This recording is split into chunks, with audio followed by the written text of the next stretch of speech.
Mediclaim তো শুধুই hospitalisation and সার্জারির জন্য হয়, কিন্তু যারা সিনিয়র সিটিজেন তাদের আলাদা করে কোনো লাভ নেই। লাভ আছে, অবশ্যই আছে।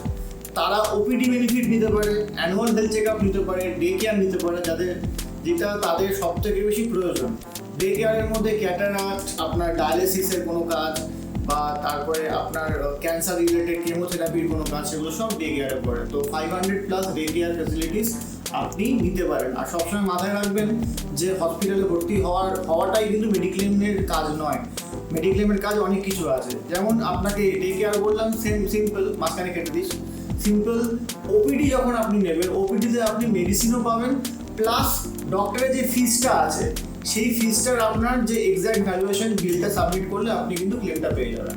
Same as annual health check up. Annual health check up আপনার liver test, kidney test, blood urea, তারপরে কোলেস্ট্রল, ডায়াবেটিস, আরও নানা রকম অ্যানুয়াল হেলথ চেক আপ আপনি পেতে পারেন। তো সবসময় মাথায় রাখবেন, যখনই আপনি আপনার বাবা মার জন্য কোনো মেডিক্লেম নিচ্ছেন, এই তিনটে ফ্যাসিলিটি যেন ঠিকঠাকভাবে থাকে: OPD, day care and annual health check up. এরকম ধরনের আরও কন্টেন্ট পাওয়ার জন্য আমাদের চ্যানেলটাকে সাবস্ক্রাইব করুন, লাইক করুন এবং শেয়ার করুন। চ্যানেলের নাম #ইন্স্যুরেন্স আসান। নমস্কার।